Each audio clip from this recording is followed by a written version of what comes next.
The History by the Muskoka Man, Chapter 4, Zozerion on Trial, Part 2. A long, deathly silence fell over the council chambers, finally broken by a Qualituk replying in his usual calm, emotionless demeanor. As long as it takes for them to learn from their own evolved experience, Master Zozerion. We have waited now ages long. What is another epoch?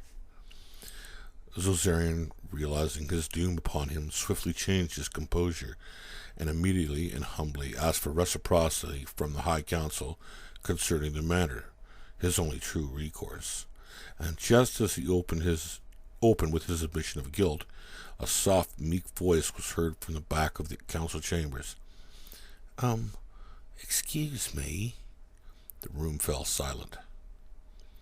I say, excuse me, the voice said louder in an odd speech as to be heard by all present.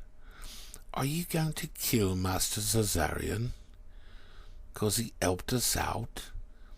It was Amazonia who spoke first, saying, Who is this that intrudes upon the High Alphanian Council while it is in session?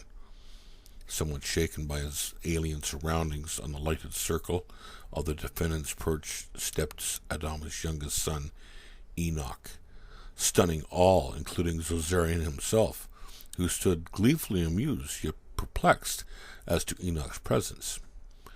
Apodinotep spoke in disdain. Master Zozerion, what have you done? Immediately Enoch realized Apodinotep's aversion and said, It isn't his fault, my lord. I hid in this bird of the heavens when we was playing hide and seek, I did. I guess I had a good hiding spot, 'cause he never found me. A good hiding spot indeed, growled Amazonia, glaring straight at Zozerion for what seemed like incompetence. Enoch continued, What kind of people are you anyway? Why is he in all this trouble then, eh? All he did was help us out a little. Do you people punish folk for helping others less fortunate out? Apodinotep diplomatically interjected. Try to understand, Master Enoch. Master Zozerion has broken our most paramount protocol. Enoch interrupted Apodinotep in mid-sentence. Well, I figure that's a pretty silly protocol you got there, whatever you call 'em. You can't help your friends out. Then who can you? Who made you folks boss anyway? Zozerion placed his hand in a comforting gesture on Enoch's shoulder and said, Thank you for supporting me, my friend.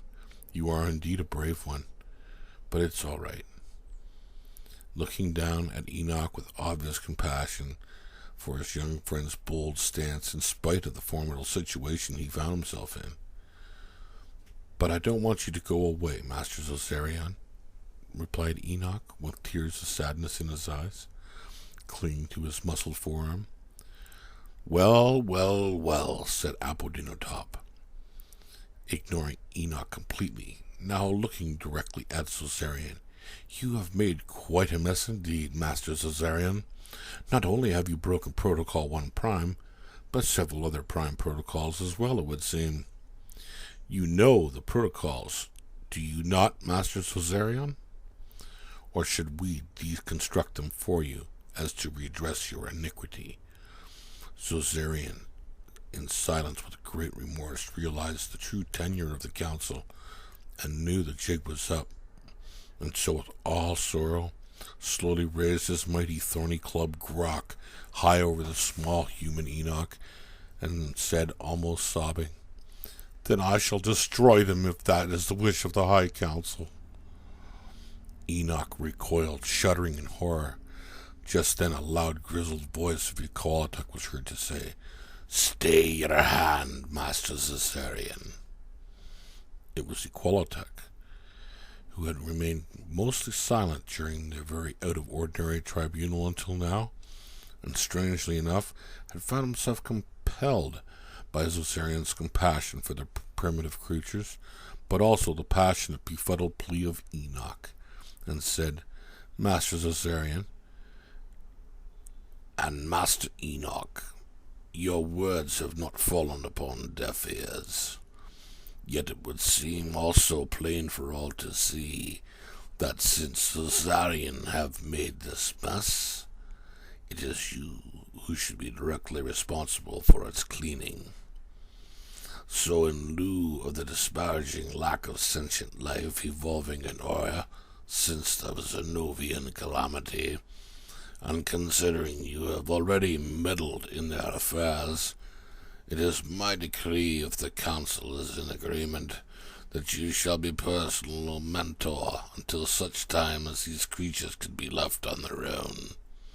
Until then, you shall take full responsibility for all they do.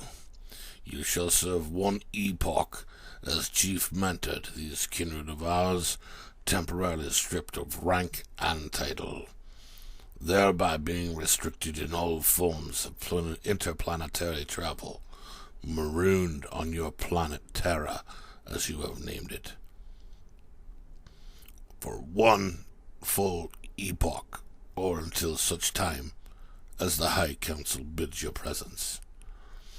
All in favor say aye. Aye! Amazonia replied quickly.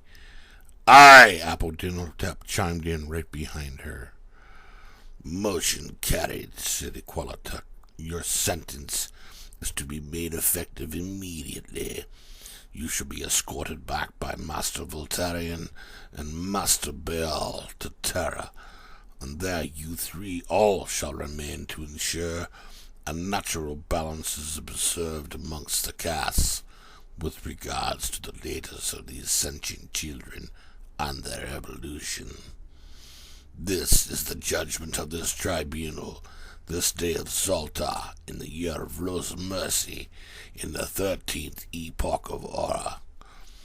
With the sound of an ancient stone gavel coming down 3 times on the stone judgment crucible, it was over. Zozerion's power, though great by all measure, does not exceed that of the High Council on any matter, and all Alphanians are subject to the protocols. This is the Alphanian protocol system, similar to human law, but far more encompassing and very swift. Zozerion's impatience is felt and understood well by any young person in a hurry for tomorrow, or any sports fan who, when watching their favorite team play and losing, could readily give the coach a solution to his problems. So is the plight of the younger Alphanians. Like Zozerion, whose well-intentioned desire overreaches its aim in his efforts to hurry the great symphony up, he may unwittingly have slowed the process down, or perhaps brought it to a cataclysmic conclusion for some of his younger brethren, neither outcome of which is desirable. And so it was, in the middle of the 13th epoch of Aura, that Zozerion Netterket was found guilty by the High Council Tribunal on Anatolia, and was exiled upon the planet he named Terra to serve out his sentence for one epoch as mentor to that kindred folk of the Alphanians who call themselves humans.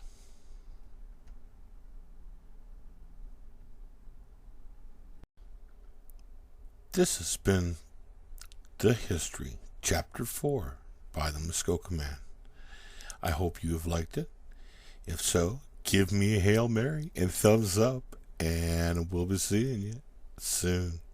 Thank you, and good night.